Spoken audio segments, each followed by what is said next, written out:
Hi ಎಲ್ರಿಗೂ ನಮಸ್ಕಾರ. ನಾನು ನಿಮ್ಗೆ ಲಾಸ್ಟ್ ವಿಡಿಯೋದಲ್ಲಿ ನಿಮಗೆ ಸೆಲ್ಫ್ ಲವ್ ಬಗ್ಗೆ ಹೇಳಿದ್ದೀನಿ. Self love self care differences ಬಗ್ಗೆ ಹೇಳಿದ್ದೀನಿ. ಹಾಗೆ ಸೆಲ್ಫ್ ಲವ್ ಅಂದರೆ ಏನು ಅನ್ನುವಂಥದ್ದನ್ನು ಕೂಡ ನಾನು ನಿಮ್ಗೆ ಹೇಳಿದ್ದೀನಿ. ಇವತ್ತು ನಾನು ಈ ವಿಡಿಯೋದಲ್ಲಿ ನಿಮಗೆ ಸೆಲ್ಫ್ ಲವ್ 7 ಚಾಲೆಂಜಸನ್ನು ಕೊಡ್ತೀನಿ. 7 ಡೇಸ್ ಚಾಲೆಂಜ್. ಇದನ್ನು ನೀವು ಪ್ರತಿದಿನ ನೀವು ಮಾಡಿದಾಗೆ ಕೂಡ ನಿಮ್ಮ ಸ್ವಯಂ ಪ್ರೀತಿ ಏನಿದೆ ಅದು ಇಂಪ್ರೂವ್ ಆಗುತ್ತೆ, ಜಾಸ್ತಿ ಆಗುತ್ತೆ. ಫಸ್ಟ್ ನಾನು ನಿಮಗೆ ಇವಾಗ ನೀವು 7 ಡೇಸ್ ಚಾಲೆಂಜಲ್ಲಿ ನೀವು 7 ಡೇಸ್ ನಾನು ಏನು ಹೇಳ್ತೀನಿ ನೋಡಿ, ಅದನ್ನು ನೀವು ಹಾಗೇ ಫಾಲೋ ಮಾಡಬೇಕು. ಅಲ್ಲದೆ ನೀವು ಇವಾಗ 1 ಡೇ ಸ್ಕಿಪ್ ಮಾಡಿದರೂ ಕೂಡ ಅದನ್ನು ನೀವು ಪುನದಿಂದ ನೀವು ಸ್ಟಾರ್ಟ್ ಮಾಡಬೇಕಾಗತ್ತೆ. ಓಕೆನಾ? ಇದನ್ನು ನೀವು ಸ್ವಲ್ಪ ಮೈಂಡಲ್ಲಿ ಇಟ್ಕೊಂಡು, ಕಷ್ಟ ಆಗುತ್ತೆ ಫಸ್ಟ್ 2 ಡೇಸ್, ಆಮೇಲೆ ನೀವು ಅದಕ್ಕೆ ಅಡ್ಜಸ್ಟ್ ಆಗ್ತೀರಾ. ನಿಮ್ಮ ಮಾನಸಿಕ ಒತ್ತಡ ಕೂಡ ಕಮ್ಮಿ ಆಗುತ್ತೆ. ನಿಮ್ಮ ಸ್ವಯಂ ಪ್ರೀತಿ ಯಾವಾಗ ನೀವು ಜಾಸ್ತಿ ಮಾಡ್ತೀರಾ, ಸೆಲ್ಫ್ ಲವ್ ನೀವು ಯಾವಾಗ ಜಾಸ್ತಿ ಮಾಡ್ತೀರಾ, ನಿಮ್ಮ ಮಾನಸಿಕ ಒತ್ತಡ ಕೂಡ ಇದರಿಂದ ಕಮ್ಮಿ ಆಗುತ್ತೆ. ಇದು ನಮ್ಮ ಸೆಲ್ಫ್ ಡೆವಲಪ್ಮೆಂಟ್ ಆಗಿರುತ್ತೆ. ಬಿಕಾಸ್ ಯಾಕಂದರೆ ನಮಗೆ ನಮ್ಮನ್ನು ನಾವು ಇಂಪ್ರೂವ್ ಮಾಡಿಕೊಳ್ಳೋದು ನಮ್ಮ ಜೀವನದಲ್ಲಿ ತುಂಬಾ ಇಂಪಾರ್ಟೆಂಟ್ ಆಗುತ್ತೆ. ಸೊ ನಾನು ನಿಮಗೆ ಈ 7 ಡೇಸ್ ಚಾಲೆಂಜಸನ್ನು ನಾನು ನಿಮಗೆ ಹೇಳ್ತೇನೆ ಇವತ್ತು ಈ ವಿಡಿಯೋದಲ್ಲಿ. ಓಕೆ? ಇನ್ನೊಂದು ವಿಷಯ ಏನಂತ ಹೇಳಿದರೆ, ನಾನು ಇವಾಗ ಫಸ್ಟ್ 7 ಡೇಸ್ ಚಾಲೆಂಜ್ ಹೇಳೋದಕ್ಕಿಂತ ಮುಂಚೆ ನಾನು ನಿಮಗೆ ಒಂದು ಕ್ವಶನ್ಸನ್ನು ಕೇಳ್ತೀನಿ. ಈ ಕ್ವಶನ್ನಿಗೆ ನೀವು ನಿಮ್ಮ ಕಮೆಂಟ್ ಮುಖಾಂತರ ನನಗೆ ಆನ್ಸರನ್ನು ಹೇಳಿ. ಓಕೆನಾ? ಇವಾಗ ನಿಮ್ಮ ಬಗ್ಗೆ ನೀವೇನು ಅನ್ನುವಂಥದ್ದು 5 ಒಳ್ಳೆಯ ವಿಷಯಗಳನ್ನು ನೀವು ಕಮೆಂಟ್ ಮುಖಾಂತರ ತಿಳಿಸಿ. ನಾನು ನೋಡ್ಕೊತೀನಿ ಎಷ್ಟು ನೀವು ನಿಮ್ಮ ಸೆಲ್ಫ್ ಲವ್ ಮಾಡ್ತಾ ಇದ್ದೀರಾ ಅನ್ನುವಂಥದ್ದು ನನಗೆ ಗೊತ್ತಾಗುತ್ತೆ. ನೀವು ಯಾವ ಥರ ಸೆಲ್ಫ್ ಲವನ್ನು ಅರ್ಥ ಮಾಡ್ಕೊಂಡಿದ್ದೀರಾ ಅನ್ನುವಂಥದ್ದು ಕೂಡ ನನಗೆ ಅರ್ಥ ಆಗುತ್ತೆ. ಕ್ವಶನನ್ನು ಸರಿಯಾಗಿ ಅರ್ಥ ಮಾಡ್ಕೊಳ್ಳಿ. ನಿಮ್ಮ ಬಗ್ಗೆ 5 ವಿಷಯಗಳನ್ನು, ನಿಮ್ಮ ಬಗ್ಗೆ ಏನು ಗೊತ್ತಿದೆ ನಿಮಗೆ, ನೀವು ಏನು ಅನ್ನುವಂಥದ್ದನ್ನು 5 ವಿಷಯಗಳನ್ನು ನನಗೆ ಕಮೆಂಟ್ ಮುಖಾಂತರ ತಿಳಿಸಿ. ಓಕೆನಾ? ಓಕೆ. ನಾನಿವಾಗ 7 ಡೇಸ್ ಚಾಲೆಂಜ್ ಏನು ತಗೊಬೇಕು ಅನ್ನುವಂಥದ್ದನ್ನು ನಾನು ನಿಮ್ಗೆ ಇವಾಗ ಹೇಳ್ತೀನಿ. ಓಕೆ? ಫಸ್ಟ್ ಡೇ ನೀವೇನು ಮಾಡಬೇಕು ಅಂತ ಹೇಳಿದರೆ, ಒಂದು ಬುಕ್ಕನ್ನು ತೆಗೆದುಕೊಳ್ಬೇಕು. ಓಕೆ? ಒಂದು ಬುಕ್ಕನ್ನು ತೆಗೆದುಕೊಳ್ಬೇಕು. ಯಾವುದಾದ್ರೂ ಆಗುತ್ತೆ, 100 ಪೇಜ್ ಆಗುತ್ತೆ, ಸಾಕು. ಚಿಕ್ಕ ಬುಕ್ ಆದರೂ ಸಾಕು. ಓಕೆನಾ? ಇದರಲ್ಲಿ ನೀವು ಏನು ಬರಿಬೇಕು ಅಂತ ಹೇಳಿದರೆ, 5 ವಿಷಯಗಳು ನಿಮಗೆ ಇಷ್ಟ ಆಗೋ ವಿಷಯಗಳನ್ನು ನೀವು ಬರಿಬೇಕು. ಅಂದರೆ ನಿಮಗೆ ಅಡುಗೆ ಮಾಡೋದಂದರೆ ಇಷ್ಟ, ಅಥವಾ ನಿಮಗೆ ಹೊರಗಡೆ ತಿರುಗ್ಲಿಕ್ಕೆ ಹೋಗೋದಂದರೆ ಇಷ್ಟ, ಆ ಥರ 5 ವಿಷಯಗಳನ್ನು ನೀವು ಬರಿಬೇಕು. ಇನ್ನೊಂದು ಏನು ಬರಿಬೇಕು ಅಂತ ಹೇಳಿದರೆ, 5 ವಿಷಯವನ್ನು ನಿಮ್ಮ ಬಗ್ಗೆ, ಅಂದರೆ ನೀವು ಏನು ಪ್ರೀತಿ ಮಾಡ್ತೀರಾ ಅದ್ರ ಬಗ್ಗೆ ಬರಬೇಕು. ಅಂದರೆ ಹೇಳಿದರೆ 5 things love about your self. Okay? ನೀವು 5 ವಿಷಯಗಳನ್ನು, ನೀವು ನಿಮ್ಮ ಬಗ್ಗೆ ನೀವು ಏನು ಇಷ್ಟಪಡ್ತೀರಾ ಅಥವಾ ನಿಮ್ಮ ಬಗ್ಗೆ ನೀವು ಏನು ಪ್ರೀತಿ ಇಟ್ಕೊಂಡಿದ್ದೀರಾ ಅನ್ನುವಂತಹ ಒಂದು ವಿಷಯಗಳನ್ನು ನೀವು ಬರಿಬೇಕಾಗತ್ತೆ ಫಸ್ಟ್ ಡೇ 1ನಲ್ಲಿ. ಓಕೆ? ಇವಾಗ ಡೇ 2ಅಲ್ಲಿ ನೀವೇನು ಮಾಡಬೇಕು ಅನ್ನುವಂಥದ್ದು ನಾನು ಹೇಳ್ತೀನಿ. ಡೇ 2ಅಲ್ಲಿ ನೀವು ಫ್ರೆಶ್ ಫ್ಲವರ್ಸನ್ನು ನೀವು ತಂದು ನಿಮ್ಮ ಮನೆಯಲ್ಲಿ ನೀವು ಇಟ್ಕೊಳ್ಬೇಕಾಗತ್ತೆ. ಓಕೆನಾ? ಈ ಫ್ರೆಶ್ ಫ್ಲವರ್ಸ್ ಏನಾಗುತ್ತೆ ಅಂತ ಹೇಳಿದರೆ, ನಿಮ್ಮ ಮನೆಯ ವಾತಾವರಣ ಏನಾಗುತ್ತೆ, ಚೆನ್ನಾಗಿರುತ್ತೆ. ಆ ಹೂವಿನ ಸ್ಮೆಲ್ ಆಗಿರಬಹುದು, ಅಥವಾ ನಿಮಗೆ ನೈಸರ್ಗಿಕವಾದಂತಹ ಒಂದು ಮನೆಯಲ್ಲಿ ನಿಮಗೆ ಒಂದು ಅಟ್ಮಾಸ್ಫಿಯರ್ ಕ್ರಿಯೇಟ್ ಆಗುತ್ತೆ. ಹಾಗೆ ನೀವು ನಿಮ್ಮ ಮನೆಯನ್ನು ಕೂಡ ತುಂಬ ಸ್ವಚ್ಛತೆಯಿಂದ ಇಟ್ಕೊಳ್ಳೋದು ಕೂಡ ತುಂಬ ಇಂಪಾರ್ಟೆಂಟ್ ಆಗುತ್ತೆ. ಸೊ ನೀವು ಏನು ಮಾಡಬೇಕಂತ ಹೇಳಿದರೆ, ಫ್ರೆಶ್ ಫ್ಲವರ್ಸನ್ನು ತಂದು ನೀವು ಯೂಸ್ ಮಾಡ್ಕೊಳ್ಳೋದಾಗಿರಬಹುದು, ಅಥವಾ ನೀವು ಮನೆಯಲ್ಲಿ ತಂದು ಇಟ್ಕೊಂಡು ಡೆಕೋರೇಷನ್ ಮಾಡೋದಾಗಿರಬಹುದು. ಆ ಥರ ನಿಮ್ಮ ಏನು ನ್ಯಾಚುರಲ್ ಫ್ರೀಕ್ವೆನ್ಸಿ ಏನಾಗುತ್ತೆ ಕ್ರಿಯೇಟ್ ಆಗುತ್ತೆ ಮನೆಯಲ್ಲಿ. ಆ ಥರ ಮಾಡೋದ್ರಿಂದ ಏನಾಗುತ್ತೆ, ನಿಮ್ಮ ಸೆಲ್ಫ್ ಲವ್ ಇನ್ನೂ ಕೂಡ ಜಾಸ್ತಿ ಆಗುತ್ತೆ. ಓಕೆನಾ? ಇನ್ನು ಏನಂತ ಹೇಳಿದರೆ 3 ಡೇಸ್ ಅಂದರೆ ಈಗ 3ನೇ ದಿನದಲ್ಲಿ ನೀವೇನು ಮಾಡಬೇಕು ಅನ್ನುವಂಥದ್ದನ್ನು ನಾನು ಹೇಳ್ತೀನಿ. 3 ಡೇಸಲ್ಲಿ ನೀವೇನು ಮಾಡಬೇಕು ಅಂತ ಹೇಳಿದರೆ ಸ್ಕಿನ್ ಕೇರ್ ಆಗಿರಬಹುದು, ಅಥವಾ ಇದು ಡಯಟ್ ಪ್ಲ್ಯಾನ್ ಆಗಿರಬಹುದು, ಅಥವಾ ABC ಜ್ಯೂಸನ್ನು ನೀವು ಕುಡಿಯುವಂಥದ್ದಾಗಿರ್ಬೋದು, ಫೇಸ್ ಪ್ಯಾಕ್ ಮಾಡುವಂಥದ್ದಾಗಿರಬಹುದು. ಅಂದರೆ ನಿಮ್ಮ ಬಗ್ಗೆ ನೀವು ಕಾಳಜಿಯನ್ನು ವಹಿಸುವಂಥದ್ದು. ಈಗ ನೀವು ನಿಮ್ಮನ್ನು ಪ್ರೀತಿ ಮಾಡಿದಾಗ ಏನಾಗುತ್ತೆ ಅಂತ ಹೇಳಿದರೆ ನಿಮ್ಮ ಬಗ್ಗೆ ನೀವು ಕಾಳಜಿಯನ್ನು ಜಾಸ್ತಿ ನೀವು ತೋರಿಸ್ಕೋಬೇಕಾಗತ್ತೆ. ಆವಾಗ ಏನಾಗುತ್ತೆ, ನಿಮ್ಮ ಕಾನ್ಫಿಡೆನ್ಸ್ ಕೂಡ ಜಾಸ್ತಿ ಆಗುತ್ತೆ.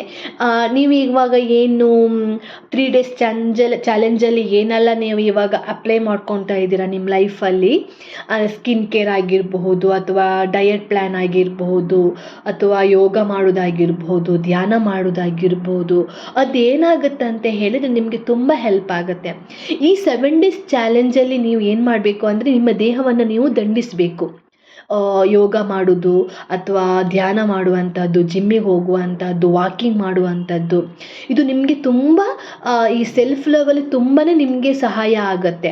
ಈ ಡೇ 3ಯಲ್ಲಿ ನೀವು ನಿಮ್ಮ ಬಗ್ಗೆ ನೀವು ಕಾಳಜಿ ಏನು ವಹಿಸ್ಕೊತೀರ ನೋಡಿ, ಅದು ತುಂಬ ನಿಮಗೆ ಹೆಲ್ಪ್ ಆಗುತ್ತೆ.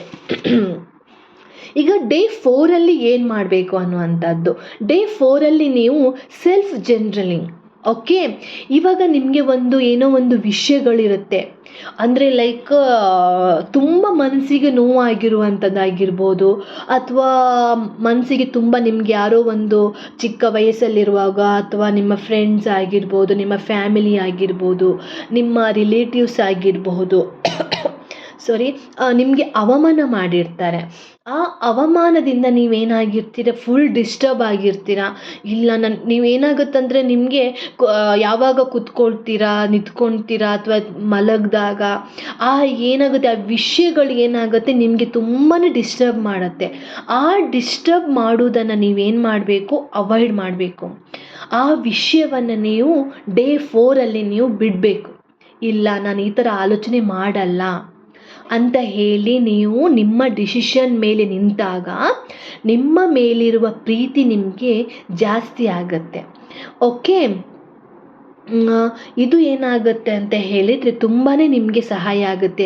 ಈಗ ಸ್ವಯಂ ಪ್ರೀತಿ ಯಾರೆಲ್ಲ ಮಾಡಬೇಕು, ನನ್ನನ್ನು ನಾನು ಪ್ರೀತಿ ಮಾಡ್ಕೊಬೇಕು ಅಂದ್ಕೊಳ್ತಿರೋ ಎಲ್ರಿಗೂ ಕೂಡ ಇದು ತುಂಬಾ ನಿಮಗೆ ಸಹಾಯ ಆಗುತ್ತೆ.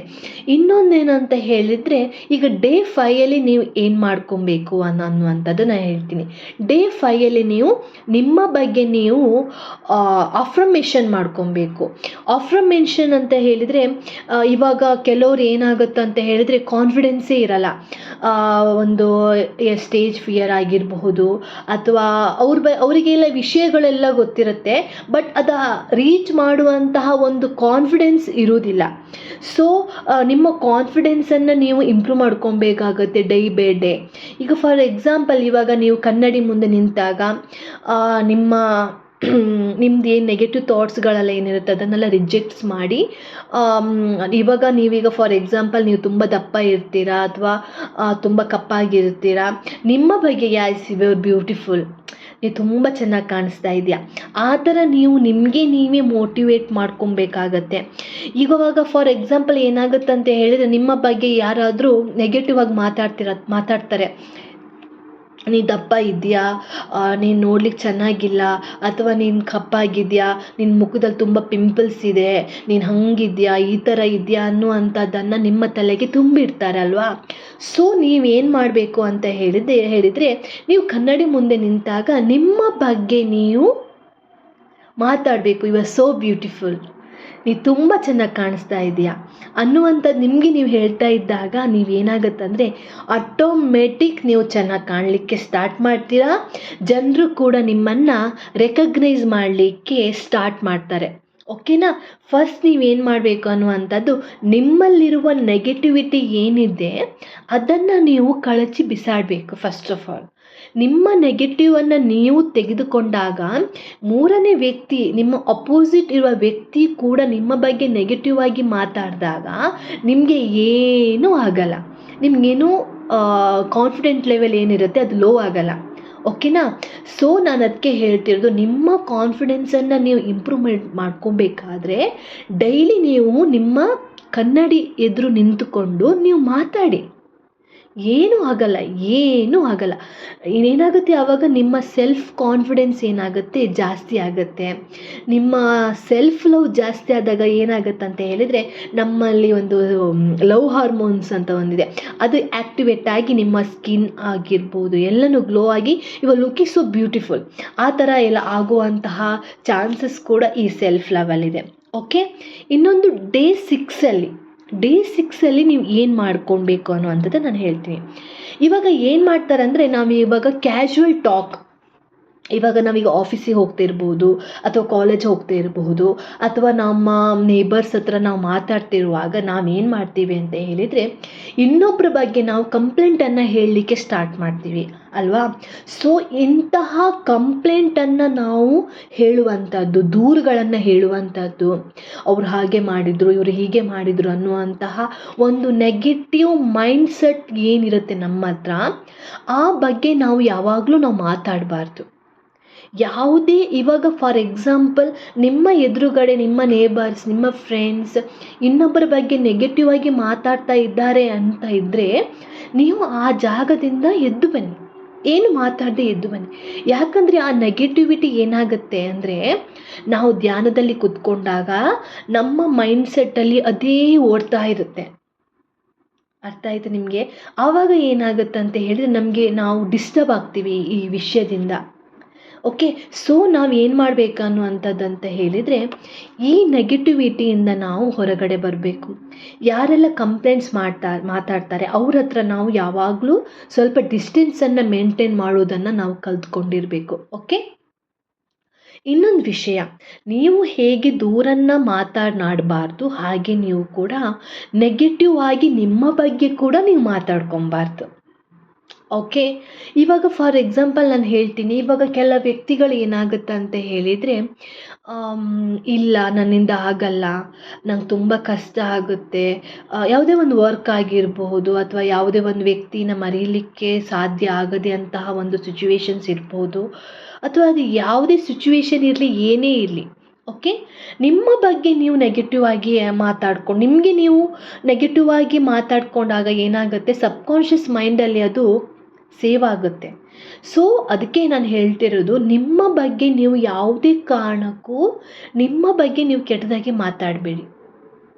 ಓಕೆನಾ. ನೀವು ಯಾವಾಗಲೂ ಹೇಳಿ, I am always right, I am always good, I am good human being, ಆ ಥರ ಹೇಳಿ. ನಾನು ತುಂಬ ಒಳ್ಳೆ ವ್ಯಕ್ತಿ, ನನಗೆ ತುಂಬ ಕರುಣೆ ಇದೆ, ನಂಗೆ ತುಂಬ ದಯ ಇದೆ, ಆ ಥರ ನಾನು ಎಲ್ಲರನ್ನು ಪ್ರೀತಿಸ್ತೀನಿ. ಆ ಥರ ಹೇಳಿದಾಗ ಏನಾಗುತ್ತೆ, ನಿಮ್ಮ ಸೆಲ್ಫ್ ಲವ್, ನಿಮ್ಮ ಏನು ಸ್ವಯಂ ಪ್ರೀತಿ ಇದೆ ಅದು ತುಂಬಾ ಜಾಸ್ತಿ ಆಗುತ್ತೆ. ಓಕೆ. ಇದು ಏನು ಬರುತ್ತೆ ನಿಮಗೆ ಡೇ 6 ಬರುತ್ತೆ. ಓಕೆ. ಇನ್ನು ನಿಮಗೆ ಡೇ 7 ನೀವು ಏನು ಮಾಡಬೇಕು, ಡೇ 7 ಏನು ಮಾಡಬೇಕು ಅಂತ ಹೇಳಿದರೆ, ನಿಮಗೆ ಏನು ಇಷ್ಟ, ಈ ದಿನ ನಿಮ್ಗೆ ಏನು ಇಷ್ಟ ಇದೆ ಅದನ್ನು ಮಾಡುವಂಥದ್ದು. ಲೈಕ್ ಹಾಡು ಕೇಳುವಂಥದ್ದು, ಮೊಬೈಲ್ ಜಾಸ್ತಿ ಯೂಸ್ ಮಾಡದೇ ಇರುವಂತಹದ್ದು, ಅಥವಾ ನೀವು ನಿಮ್ಮ old age like grand mother, grand father, ಅಜ್ಜ ಅಜ್ಜಿ ಆಗಿರ್ಬೋದು, ದೊಡ್ಡವರು ಯಾರಾದರೂ ಆಗಿರ್ಬೋದು, ಅವ್ರ ಜೊತೆ ಒಳ್ಳೆ ಕ್ವಾಲಿಟಿ ಆದಂತಹ ಒಂದು ಸಮಯವನ್ನು ನೀವು ಕೊಡುವಂಥದ್ದು, ನೀವು ಇಷ್ಟಪಡೋ ವ್ಯಕ್ತಿಗಳೊಂದಿಗೆ ನಿಮ್ಮ ಸಮಯವನ್ನು ನೀವು ಕೊಡುವಂಥದ್ದು, ಫೋನನ್ನು ಜಾಸ್ತಿ ಯೂಸ್ ಮಾಡದೇ ಇರುವಂತಹದ್ದು. ಇದೆಲ್ಲ ಏನಾಗುತ್ತೆ, ನೀವು ಡೇ 7 ನೀವು ಫಾಲೋ ಮಾಡಿದರೆ ಏನಾಗುತ್ತೆ, ನಿಮ್ಮ ಸೆಲ್ಫ್ ಲವ್ ತುಂಬಾ ಜಾಸ್ತಿ ಆಗುತ್ತೆ. ಇದನ್ನು ನೀವು ಈ 7 days ಏನು ಚಾಲೆಂಜ್ ಇದೆ ಅದನ್ನು ನೀವು ಚಾಲೆಂಜಾಗಿ ತಕ್ಕೊಂಡು ನೀವು ಮಾಡಿದರೆ 100% ನಾನು ಹೇಳ್ತೀನಿ, ಈ ಸೆಲ್ಫ್ ಲವ್ ನಿಮಗೆ 100% ಜಾಸ್ತಿ ಆಗುತ್ತೆ. ಯಾಕಂದರೆ ಇದನ್ನೆಲ್ಲ ನಾನು ಡೈಲಿ ಫಾಲೋ ಮಾಡ್ತಾ ಇದ್ದೀನಿ, ನನ್ನ ಎಕ್ಸ್ಪೀರಿಯನ್ಸನ್ನು ನಾನು ನಿಮಗೆ ಹೇಳ್ತಾ ಇರೋದು. ಓಕೆನಾ. ಯಾವುದೋ ವ್ಯಕ್ತಿ ಆಗಿರ್ಬೋದು ಅಥವಾ ಯಾವುದೋ ಬುಕ್ ಓದಿ ನಾನು ನಿಮಗೆ ಇದು ಹೇಳ್ತಾ ಇರೋದಲ್ಲ. ನಾನು ಇವಾಗ ಏನು ಎಕ್ಸ್ಪೀರಿಯೆನ್ಸ್ ಮಾಡ್ತಾ ಇದ್ದೀನಿ, ಸೆಲ್ಫ್ ಲವ್ ಅಂದರೆ ಏನು, ನನ್ನನ್ನು ನಾನು ಯಾಕೆ ಲವ್ ಮಾಡಬೇಕು ಅನ್ನುವಂತಹ ಕ್ವಶನ್ಸ್ ನನಗೆ ಬಂದಾಗ, ಇದೆಲ್ಲ ನಾನು ಆಲೋಚನೆಗಳನ್ನು ನಾನು ಚೇಂಜ್ ಮಾಡಿಕೊಂಡಾಗ, ನನ್ನ ದೃಷ್ಟಿಕೋನ ಯಾವತ್ತಿಂದ ನಾನು ಚೇಂಜ್ ಮಾಡಿಕೊಂಡಾಗ ನನ್ನಲ್ಲಿ ಆದಂತಹ ಒಂದು ಬದಲಾವಣೆಗಳನ್ನು ನಾನು ನಿಮ್ಮ ಹತ್ರ ಶೇರ್ ಮಾಡ್ಕೊಳ್ತಾ ಇದ್ದೀನಿ. ಫಸ್ಟ್ ನಾವು ನಮ್ಮ ಬಗ್ಗೆ ನಾವು ಕಾಳಜಿ ವಹಿಸೋದು ತುಂಬ ಮುಖ್ಯವಾಗುತ್ತೆ. ಇವಾಗ ನೋಡಿ, ನಿಮ್ಮ ಮನೆಯಲ್ಲಿ ನೀವು ಇವಾಗ ನಿಮ್ಮ ಬಗ್ಗೆ ನೀವು ಕಾಳಜಿ ವಹಿಸಿದಾಗ ನಿಮ್ಮನ್ನು ನೋಡಿದ ಮನೆಯವರು ಕೂಡ ಅವ್ರ ಬಗ್ಗೆ ಅವ್ರು ಕಾಳಜಿ ವಹಿಸಲಿಕ್ಕೆ ಸ್ಟಾರ್ಟ್ ಮಾಡ್ತಾರೆ. ಆಮೇಲೆ ನಿಮ್ಮ ಮನೆಯವರು ಮಾಡಿದ ಕಾಳಜಿಯನ್ನು ನೋಡಿ ನಿಮ್ಮ ಅಕ್ಕಪಕ್ಕದ ಮನೆಯವರು ಕೂಡ ಇದನ್ನು ಫಾಲೋ ಮಾಡ್ತಾರೆ. ಹೀಗೆ ಕೂಡ ಹನಿ ಹನಿ ಸೇರಿದರೆ ಹಳ್ಳ ಅಂತ ಹೇಳಿದ ಹಾಗೆ ಕೂಡ ನೀವು ನಿಮ್ಮನ್ನು ಪ್ರೀತಿ ಮಾಡಲಿಕ್ಕೆ ಸ್ಟಾರ್ಟ್ ಮಾಡಿದಾಗ ಎಲ್ಲರೂ ಕೂಡ ಪ್ರೀತಿಯಲ್ಲಿಯೇ ನಮ್ಮ ಸಹಬಾಳ್ವೆ ನಡೆಯುತ್ತದೆ ಅಂತ ಹೇಳ್ತಾ ಥ್ಯಾಂಕ್ ಯು ಸೋ ಮಚ್. ನನ್ನ ವಿಡಿಯೋವನ್ನು ನೀವು ಸಾಕಷ್ಟು ನೋಡಿದ್ದೀರಾ, ಹಾಗೆ ಸಹಕರಿಸಿ ಅಂತ ಹೇಳ್ತಾ ನನ್ನ ಈ ಮಾತನ್ನು ಮುಗಿಸ್ತಾ ಇದ್ದೀನಿ. ಧನ್ಯವಾದಗಳು.